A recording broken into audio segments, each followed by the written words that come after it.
air zam-zam ini diteliti oleh beberapa penelitian, kemudian kita coba bandingkan ya dengan standar air yang dikeluarkan oleh WHO, kemudian FDA, kemudian SASO dan sebagainya.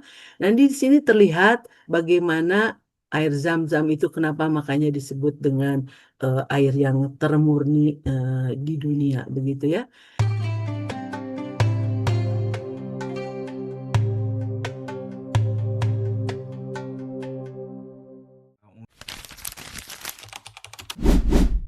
Nah, mungkin ini kalau eh, data-data kandungan kimianya ini Ibu Ani dengan Ibu Eka nih yang paham ya. Kenapa misalnya harus sementara kalau WHO kemudian dengan US EPA ini menyebutkan bahwa masih boleh ya apa namanya FE itu kandungan FE-nya itu masih boleh ada sampai 300 mg ya, tetapi ternyata di air zam-zam ini hanya 60 begitu ya.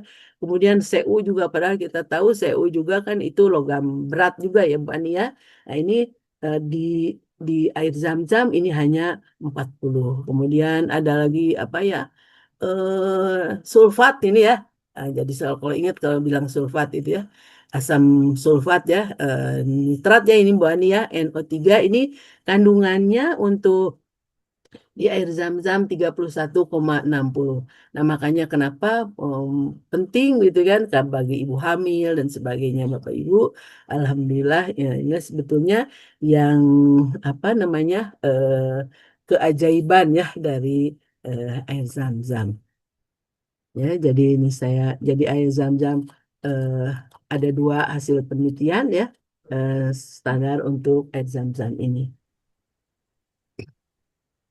Terkait dengan apa namanya kaitannya dengan pencipta langit dan bumi dan air begitu ya, dan di mana air ini dalam ilmu fisika mungkin ini terkait dengan fluida mungkin ya.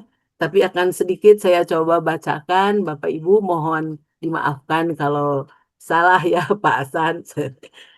Ini imtihan jadinya bagi saya. A'udzu billahi minasyaitonir rajim. Inna fi khalqis samawati wal ardi wa ikhtilafil laili wan nahar wal fulkil lati tajri fil bahri bima yanfa'un nas wa ma anzalallahu minas sama'i mimma fa'ahya bihil arda ba'da mautiha wa bassa fiha min kulli dhabbah wa tasrifir riyahi was-sahabi musakhkhari baina samai wal ardi la ayatin li qaumi yaqilun. Sadaqallahul adzim. Sesungguhnya dalam penciptaan langit dan bumi, silih bergantinya malam dan siang, bahtera yang berlayar di laut membawa apa yang berguna bagi manusia. Dan apa yang Allah turunkan dari langit berupa air, lalu air itu dia hidupkan bumi sesudah mati atau keringnya. Dan dia sebarkan di bumi itu segala jenis hewan dan pengisaran angin dan awan yang dikendalikan antara langit dan bumi. Sungguh terdapat tanda-tanda keesaan dan kebesaran Allah bagi kaum yang memikirkan.